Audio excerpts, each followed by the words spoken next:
Behold, a gateway to your own past, if you wish. Wait a minute. I'm a reasonable guy, but I've just experienced some very unreasonable things. The hell it does. So somebody, I don't care who, tell me what is going on. The truth? I can take it. You don't know.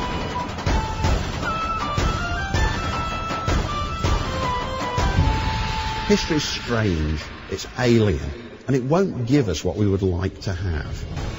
We're glad to have back Dave Does History on Bill Mick Live. Dave Bowman, how are you, my friend? I'm a little tired, but otherwise I'm all right. I can imagine that you are. How many miles total? 7,000 what? Yeah, it was 7,394, right at 7,400 miles. Wow. And you don't just enjoy reading about history. You go and explore it while you're on vacation. Yeah, I got out of we got off the highways and we went and saw a lot of things. Including dinosaurs. I have a fascination with dinosaurs, as most people know. but yeah, we saw that. I think one of the coolest parts for me was getting to go to Hamburg, South Carolina, which is something we've talked about on the show back in 2020.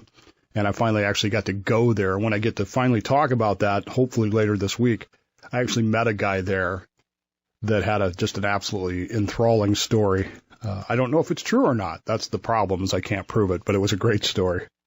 Well, how much of, and you've talked this before, how much history that's passed down verbally is myth mixed in with or misremembered things, but yet they can be compelling stories. Yeah. Yeah. And it was a story that really fit the site. And if you missed that, if you go back to the 1876 series on my website, it's the very first episode about what happened there.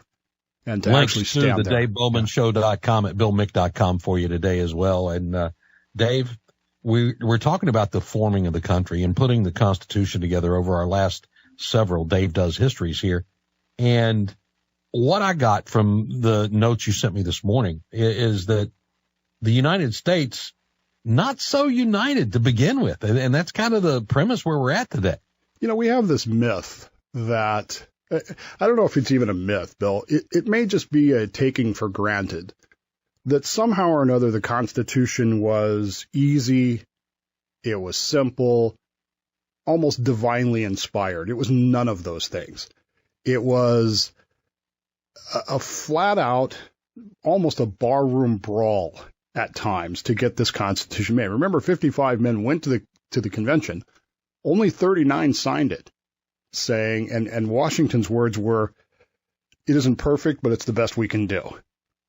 And there were a lot of people who believed at the time that it was more likely that we would end up in another combat situation fighting each other than we would actually be able to form a government. It was not something that was simple. It was not something that was easy. And I'm not sure where this mindset comes from. Back in 2010-ish, remember the Tea Party and the meetings we would go to? Yeah. And the thing I would hear over and over again was, we have to get back to the values of the framers. We have to get back to the ideas that they had. And I would look at people and I would say, really? Which framer specifically do you mean?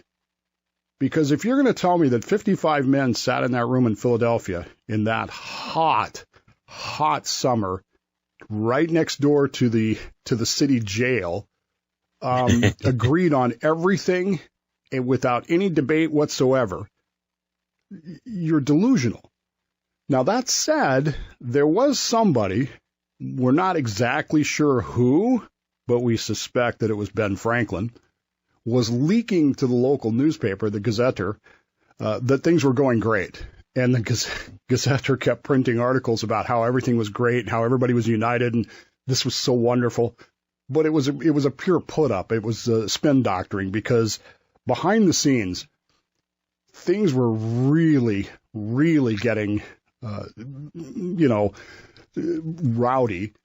And by this week in June of 1787, this is when the excrement hit the rotating circular air moving device, as it were.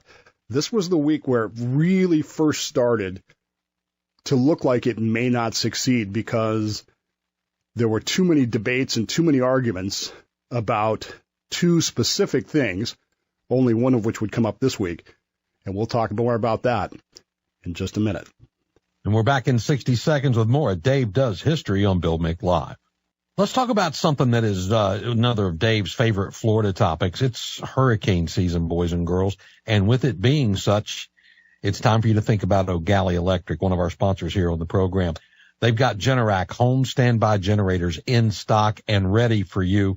Get you ready for the season before the meat of the season. Yes, we're in hurricane season. We know it heats up August, September, October when we really start seeing major threats. But we had a very early storm this year that potentially threatened us. So if you buy this Generac home standby generator now from O'Galley Electric, they've got a free mobile link accessory and an extended 10-year warranty valued well over $1,000 available for you. Terms and conditions apply. Call O'Galley Electric for details. 321-425-3343. Let them put together the estimate with the right generator for your home that they have in stock at O'Galley Electric, a disabled veteran-owned company, and just great folks getting you ready for the storm. Defeat the storm with the Generac home standby generator and O'Galley Electric. So, Dave, not all was well in Philadelphia.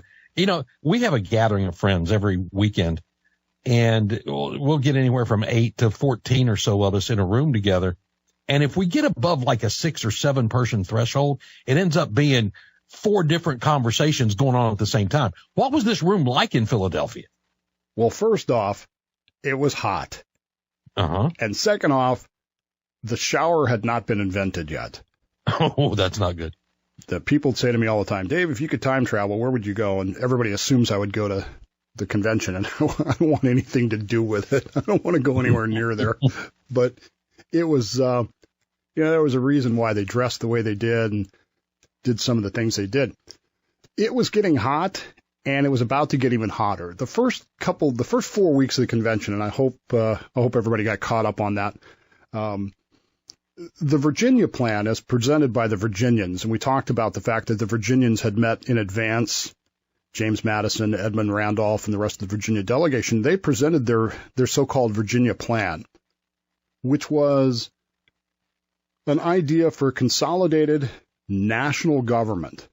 And if you were to read the Virginia plan, you would see a lot of what ultimately gets approved in there. But you would also see some things in there that really caused major league concern.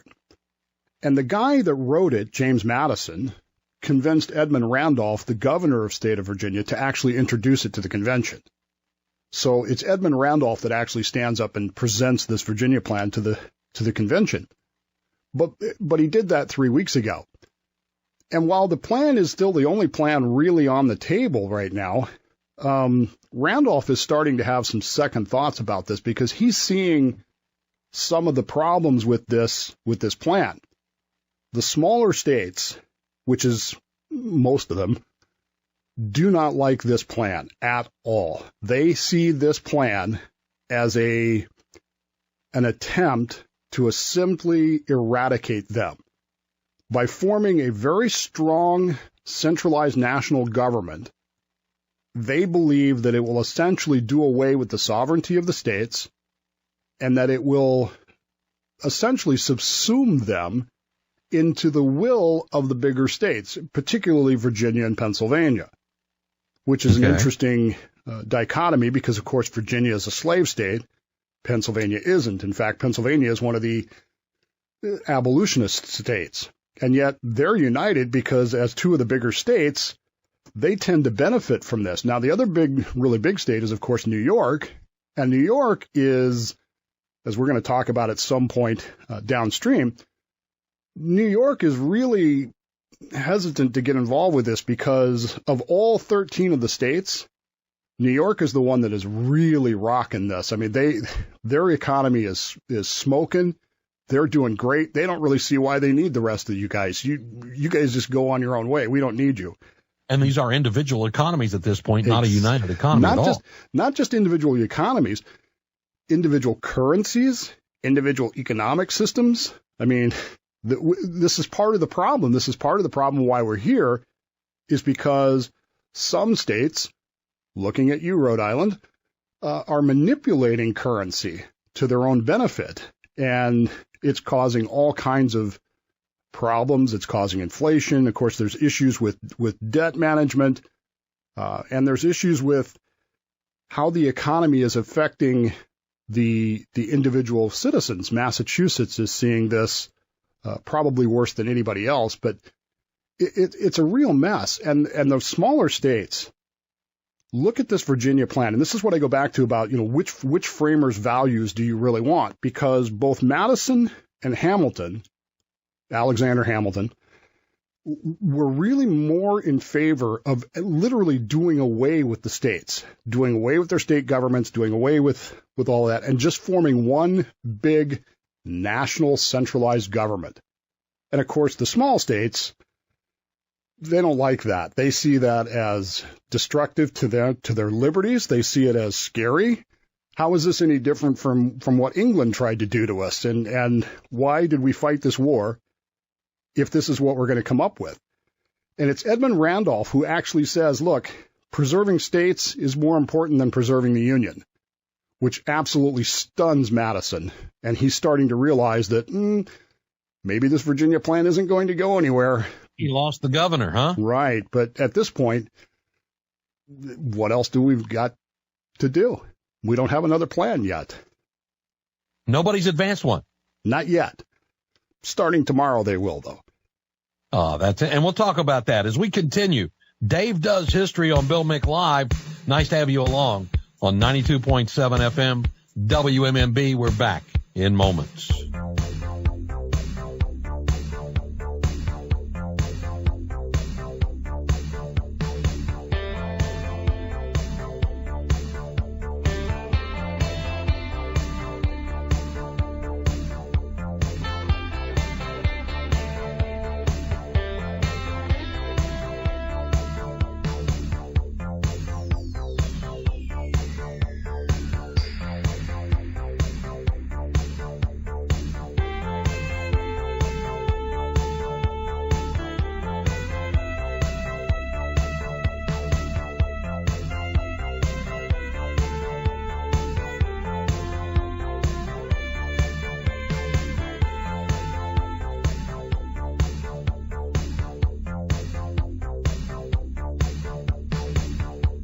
Dave Does History, our weekly journey through the Wayback Machine. Dave Bowman is with us on Bill Mick Live. Gatto's Tire and Auto Service bringing you the hour, and opportunity for you to join me July 1st at Premier Theaters at the Oaks. Indiana Jones is back. Indiana Jones and the Dial of Destiny. We'll go to that 11 a.m. about showing on Saturday, July 1st. We're going to give you and a friend tickets, 2 medium sodas, and a large popcorn to come and enjoy the movie with me on that Saturday morning. So looking forward to that. Register on the contest page at BillMick.com. I guess they didn't have any movie theaters in Philadelphia at the time either, Dave, so they had to get back down to business. No, in fact, pretty much the only entertainment they had was dinner parties, which they had a lot of. Oh, yeah? A lot of drinking, a lot of dinner parties. Imagine that. Well, we came away in our last segment with the Virginia plan being assailed, but no alternatives being provided to it. So they didn't make a decision yet. What happened next? Well, it kind of gets to the point where there's a realization that as Edmund Randolph is bailing on Madison and the Virginia plan, really the only unity that they have in this entire convention is that we need to at least discuss other plans. We need to at least have other plans so that it looks like we're actually debating something instead of just going along with the Virginians. So they have a vote on June 11th to delay approving the Virginia plan. Now, to this point, they've already approved how they're going to ratify things. They've approved how they're going to, what the conditions are to be a member of the national government, 35 and older for president. The Congress they've approved. They haven't approved the presidency yet, but all that stuff's been done. So it's just really this representation issue. How does the actual government look? Is it one house? Is it 2 houses? Is it 3 houses? Who sits in those houses? And the Virginia position is that all of these things should be decided by the people. This is a Republican form of government, and this is what they want. So they realize that the smaller states are never going to go along with this. So they actually vote unanimously to delay the approval of the Virginia plan to allow for other plans to be considered. Now, there are actually two other plans that are initially presented. One has actually already been put on the table. That's from South Carolina. And with the exception of a couple of people there who are from South Carolina, everybody is just ignoring this plan because this plan is so, this is oversimplification, but basically the plan from South Carolina, from Pinckney, is we'll go along with anything as long as you preserve slavery. We don't care about anything else. And so everybody just sort of ignores that. But the smaller states have been meeting in private, and they come up with this week what's known as the New Jersey plan. Now, the New Jersey plan is different from the Virginia plan in that it maintains state sovereignty and equal representation for the states in the government. And this is important because the small states really feel like the Virginia plan takes away their equal representation in the government. What he proposes is essentially a revision of the Articles of Confederation. Now, this is what many people believe they're there for. James Patterson of New Jersey believes that this is what the American people want, is just a revision of the Articles of Confederation. And he believes that this is what they were actually sent there to do, not to revise the entirety of the government. But with the New Jersey plan, there is a huge problem. Well, technically it's a very small problem, but it's a huge impact problem. And that is that the plan simply cannot be passed because it is by definition a revision of the Articles of Confederation. Well, why can't it be passed? I hear you cry. And the answer to that is Rhode Island, which has refused to send delegates to this. And remember that any revision to the Articles of Confederation requires a unanimous vote of all 13 states. And Rhode Island refuses to participate. So the New Jersey plan is actually dead on arrival because Rhode Island votes no, as they always do. They were the little troublemaker, were they not? Our hour is being brought to you by Gatto's Tire and Auto Service. You know, I've come to trust Gatto's through the years, and Brevard has trusted them for well over 50 years, with 3 generations of the Gatto's family bringing you quality maintenance, repairs, and tires for your vehicle. Now in 6 Brevard locations. I use the one across the street from our studios here. An immaculately clean facility, professionally run, and doing a job for you that I appreciate as a non-mechanical guy. They give me honest recommendations for what's going on with my vehicle. Tell me what I can let go for a while, but eventually it catches up to you. So you want to make sure you do this by this particular time. Just great advice, and people I've learned to trust because of the quality service they've provided all along. That's why for me, I've got to go to Gatto's. You do too. Gatto's Tire and Auto Service, this hour's sponsor of Bill Mick Live. So the New Jersey plan can't pass because of what it is, and Rhode Island being an obstinate little jerk. But there are elements of it that can get into play. Does that become part of the negotiation here, Dave? And that's really the issue, is the New Jersey plan really focuses on state sovereignty, maintaining the states, and equal representation, which the Virginia plan doesn't guarantee, and that's really the problem. Now, Madison gets upset. He actually launches, imagine an angry James Madison, launches into a diatribe about the fact that we have to present a Republican form of government, because if we don't, what's the point of being here? A guy by the name of Elbridge Gerry, whose name you're familiar with, but you may not know it. We mispronounce his name regularly as Eldridge Gerry, and he is the guy for whom gerrymandering is named. Okay. But it's actually Gerry. He stands up after Madison and says that he will never agree to be ruled by the will of the people. Most framers feared democracy, certainly as you would define it as a Greek democracy where everybody gets a vote. They hated that idea. And he actually suggests at the Constitutional Convention in 1787 that they form a, quote, limited constitutional monarchy, unquote, that America crowns a king, and this will work because we can form a House of Lords type peerage Congress to oversee the king. But then even as he says that, he starts to realize that that's not going to work, because now all you're going to do is having rich people buy their way into the House of Lords, and that's going to defeat the whole purpose of it. And so he actually sits down and says, there's just no way to do that.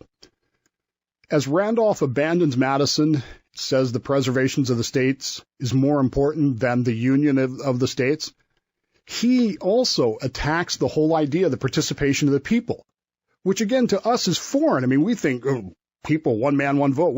We think this is all about democracy.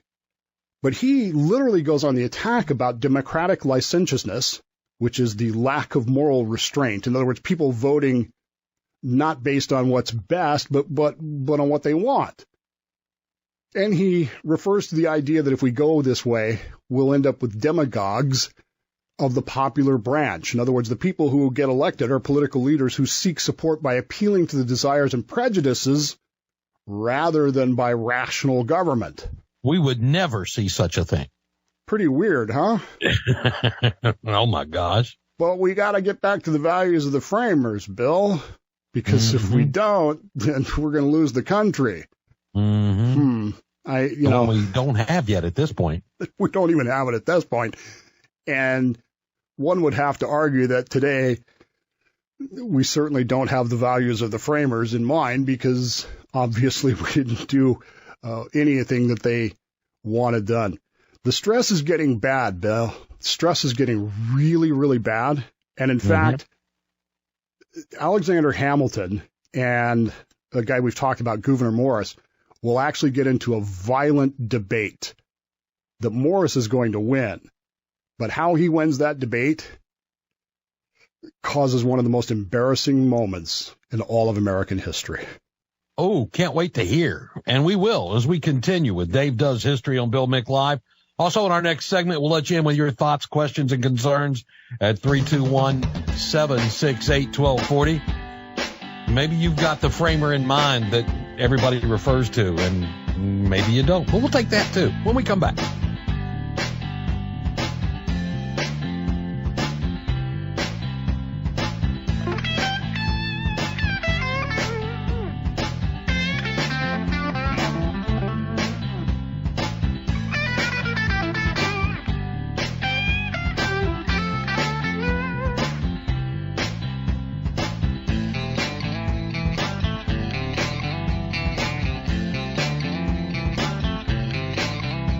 Find Bill anytime, on demand, or live with your iHeartRadio app. Gatto's Tire and Auto Service bringing you this hour of Dave Does History on Bill Mick Live. Get your thoughts in play, questions or commentary, 321-768-1240. So we were getting alternative plans offered for this Constitution and this form of government, Dave, but nothing is really gelling yet. What's going on now? Nothing is gelling. Temperatures are rising, tempers are rising, and the stress is really starting to wear on people. Arguments are happening. How long have they been doing this now? We're into the fifth week of this, and originally it was supposed to last about a month. And as you know, we're going to end up going 5 months. In fact, the North Carolina delegation this week will actually send a letter to the governor of North Carolina saying, hey, you need to advance us our pay because we got to pay the hotels. Nobody knows when this is going to end. So people are actually writing, they're having their families join them in Philadelphia because this is obviously going to take a while, and it's getting heated. Two of the biggest hotheads at this thing are a guy by the name of Gouverneur Morris, who's just a loudmouth, and he's a bit of a cad and a bounder. In fact, he has a wooden leg, probably because he jumped out of a window when he got caught in flagrante with somebody else's wife. And the other one is a guy by the name of Alexander Hamilton, the most famous American in the world, right? Because of the play. Hamilton is an egotist. He is a hothead, and he and Morris have a major disagreement on one of the minor points of this whole thing. And they end up at a dinner party with George Washington. Morris is sitting on one side of Washington, Hamilton is sitting on the other. And remember that Hamilton is one of Washington's best friends. even though they're kind of mad at each other right now. And they are arguing across General Washington. Now imagine this. Washington may be the most famous man in the world right now. And they are arguing in front of General Washington about some minor point that really, in the big scheme of things, doesn't matter. And Morris actually wins the point, I guess, is the best way to put it. He actually wins the debate point, and he feels like he just has to rub this in. Now, remember that General Washington is one of the most formal people you've ever met. He's a very rough-edged guy. General Washington is noted for his, as I like to refer to it, coarse language when he's angry. Mm-hmm. He's a very formal guy. Morris, in jubilation over winning this point against Hamilton, reaches over and yells to the entire dinner party, "Hey, ain't I right, General?" and smacks him on the back the way you would do if you were drunk or if you were just, seeing somebody you hadn't seen in a while. And he just smacks General Washington right in the back. "Ain't I right, General?" And there is this dead silence because everybody knows that Morris has just crossed the line. And Morris will later write that pretty much, "I wish I had just died at that moment," because winning the point against Hamilton, just sort of faded into existence of the embarrassment of smacking General Washington on the back. He was so exuberant at winning the argument, or at least a point in the argument, that his celebration just killed it all. It killed everything. And of course, This doesn't help the relationship between Hamilton and Morris and the convention. But this is the kind of stress that everybody's under.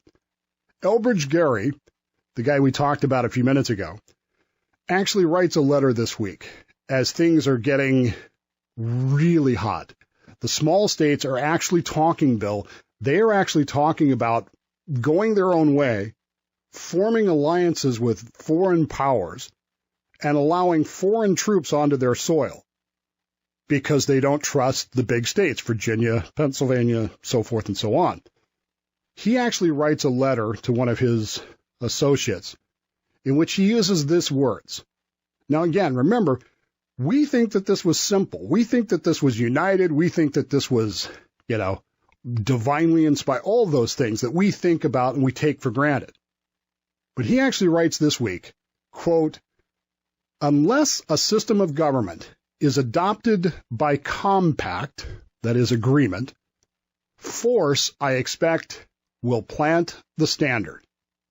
In other words, unless we get to an agreement pretty soon, this whole thing is going to blow up, and we're going to have another war which will enforce a government on everybody. And that's really what they believe in the second week of June of 1787. Chateau Madeline, one of our sponsors on Bill Mick Live. You've got a senior loved one. You're looking for that alternative living situation for them for whatever reason. You want to take a look at Chateau Madeline. It's resort-style senior living and memory care, centrally located in the county in Suntree, locally owned. Their website, suntreeseniorliving.com. It'll give you a pretty good idea. But do yourself and that senior loved one a favor. Take a tour.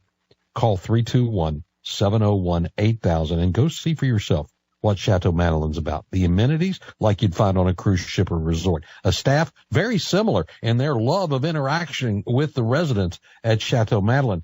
And a place where life can get better with a real, beautiful home with first-class nursing care.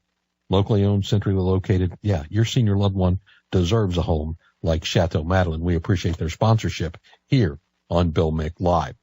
So, Dave, we're not close to coming together yet, are we? Oh, God, no. We're not even in the same time zone. Now, we've agreed that whatever form this government takes, the representatives of the country have to be 25 years of age, 7 years a citizen. That we're all in agreement on. But beyond that, we just, and if we have to make any changes to it, we've agreed on how we're going to make those changes. The Congress will have to vote on it. The state has to be ratified by 3/4 of the state. We've agreed on all that. Simple things. But really the two dividing issues in this nation in 1787 were representation. How are we going to have this representation? Because if you take away the small states' representation, equal suffrage as they would have called it, how do you convince them that they're full participants in the government? Yeah, because they'll be there to do the bidding of the bigger states, right? It's just going to be whatever the bigger states decide. You got to live with it. And everybody sees those bigger states as basically Virginia. Now, there's a couple of others, obviously Pennsylvania, North Carolina, but Virginia is really the dominating force in America, even though it should technically be New York. New York just kind of wants to be left alone. Because things are going so well there at the time. Right. Under Clinton. And of course, the other issue is slavery. From Thomas Jefferson's comments during the Declaration of Independence, we all hate it, but nobody knows what to do about it. And this is one of the other arguments I get into all the time. People say to me, well, if I'd have been there in 1787, I would have done it differently. No, you wouldn't have. Nobody in 1787 had any clue how to solve slavery. The 3/5 Compromise is actually a direct lift from the Articles of Confederation. It wasn't something that the convention even really debated. It was just this is how we've been doing it, and we'll continue to do this because literally no one knows how to solve it. Seems to be working so far, we're going to keep it.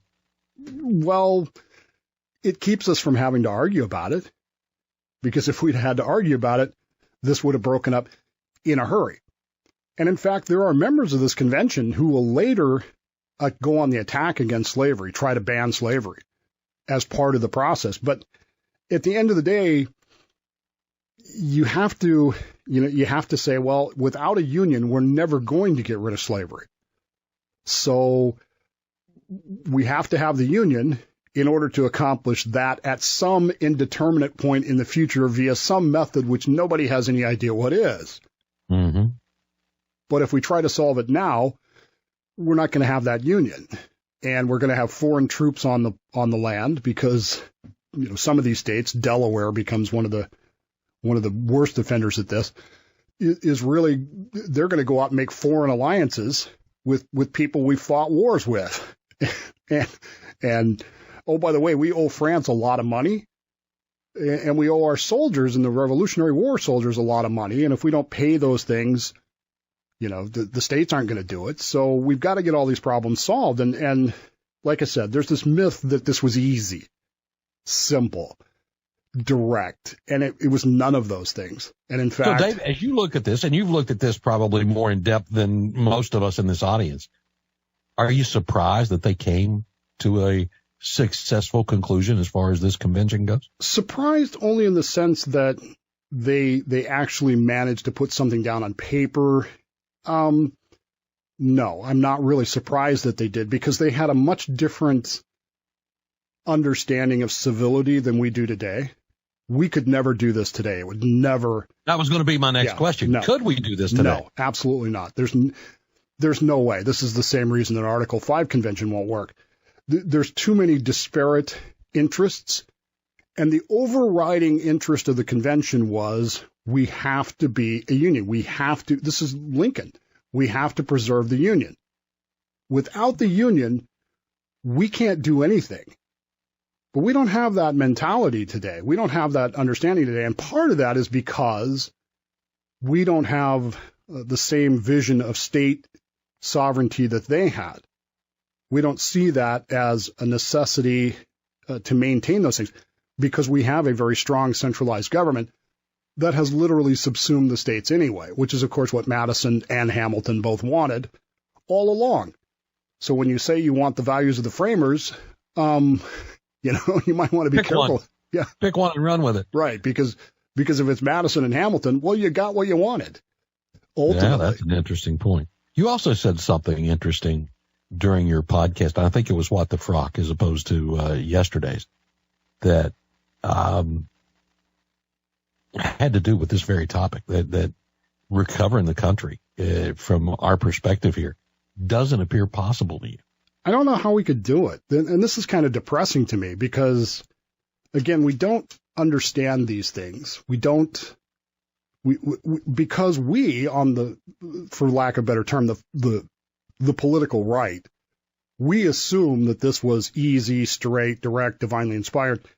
And so we never really study what went into it. We never really understand or study the compromises that had to be made. And so we become very, ideologically pure, and we put those tests on things, and we're not willing to compromise. We're not willing to accept that what is the big goal, union, and what can I sacrifice or compromise on to get to that big goal, because I'm not going to be able to solve any of these problems without that. And we don't have that mentality. We don't have that attitude. It's our way or no way. And that's not going to work, certainly in the Constitution. No art of compromise anymore, making us the divided place that we are. We can't figure out that win the big one, and you do it through a series of things. Right. We're more interested in smacking George Washington on the back and saying, "Ain't I right, General?" than we are in actually. There is a lot of that. Yeah. There really is. We don't want to build a consensus. We want to be right. And I think that's not a good thing. Now, how do we fix that? That is the $1 million question, isn't it? Follow the Moms for Liberty roadmap, at least as a starter. That's going to get you to where you can at least have the discussion. By the way, you've got new bibliography items in your bibliography posted at BillMick.com. Yeah, we've added 3 things that we're using for this constitutional convention thing. The National Park Service has a fantastic website that goes day by day, but it's also very basic. It doesn't get into details. There's a couple of books that I put on there. But we got to leave it there. It's been brought to you by Gatto's Tire and Auto Service. Dave, I'm glad you're back. We'll talk next week. All right, man. We'll see you then.